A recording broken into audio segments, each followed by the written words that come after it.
भूखी चिड़िया की कहानी। ये कहानी टीकू चिड़िया और उसके परिवार की है, जिसे एक भली महिला रोजाना खाना दिया करती थी। उस महिला की मृत्यु के बाद टीकू और उसके परिवार को खाने के लिए दर दर भटकना पड़ा।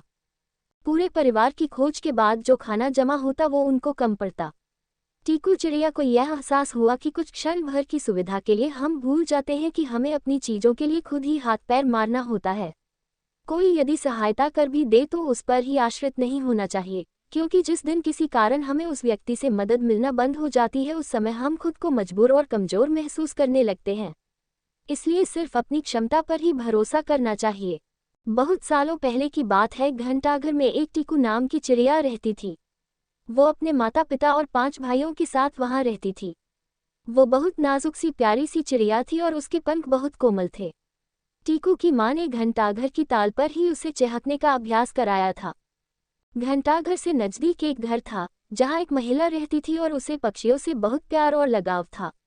वो महिला रोजाना टीकू और उसके घरवालों के लिए रोटी का टुकड़ा डाला करती थी। एक बार वह महिला बीमार हो गई और बीमारी के चलते उसकी मौत हो गई। महिला के इस दुनिया से चले जाने से टीकू और उसका परिवार भूखा रहने लगा, क्योंकि उसका पूरा परिवार खाने के लिए उस महिला पर ही निर्भर था।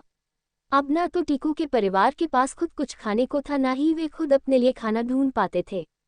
दिन पर दिन भूख से टीकू के परिवार की हालत खराब होने लगी। टीकू के पिता ने कीड़ों का शिकार करने का फैसला किया और बहुत मुश्किलों से उन्हें 3 कीड़े मिले, लेकिन इतने बड़े परिवार के लिए ये खाना बहुत कम था।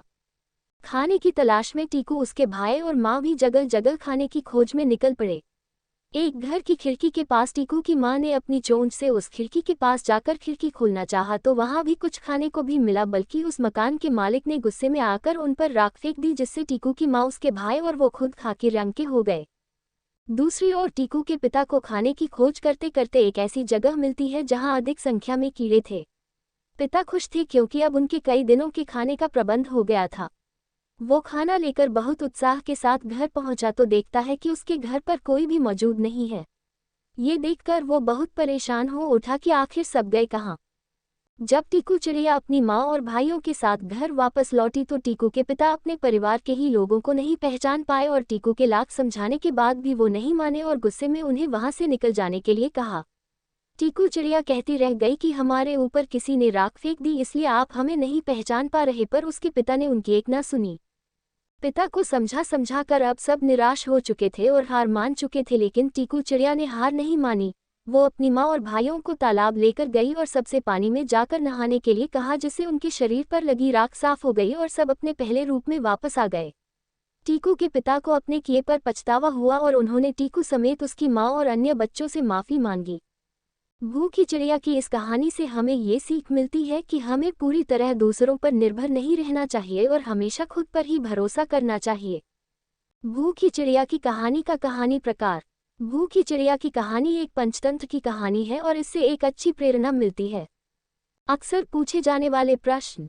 1. भूखी चिड़िया की नैतिक कहानी क्या है? इस कहानी की नैतिकता ये है कि यदि आप हमेशा दूसरों पर निर्भर रहेंगे तो विपत्ति आने पर आपको कठिनाई का सामना करना पड़ता है। यदि खुद के सामर्थ्य पर ही भरोसा होगा तो समय आने पर आप अपनी सहायता स्वयं कर सकते हैं। 2. पक्षियों से प्रेम करने वाली महिला की मृत्यु हो जाने से टीकू को क्या सबक मिला? टीकू चिड़िया को रोजाना खाना देने वाली महिला की जब मृत्यु हुई तो टीकू के घर में खाने का अकाल पड़ गया। टीकू चिड़िया को एहसास हुआ कि वो उस महिला पर कितना निर्भर थी कि उसने ये कभी सोचा ही नहीं कि अगर उसे यह खाना नहीं मिला तो वो अपना और परिवार का पेट कैसे भरेगी। निष्कर्ष। इस कहानी का तात्पर्य यह है कि कोई आपके लिए कुछ करता है तो आप खुद को उसके भरोसे पूरी तरह न छोड़ दें, क्योंकि जिस दिन वो व्यक्ति आपके जीवन से गया आप खुद को असहाय महसूस करने लगते हैं। हमेशा खुद को हर अच्छी बुरी परिस्थिति के लिए तैयार रखें और मुश्किल समय आने पर हिम्मत न हारें।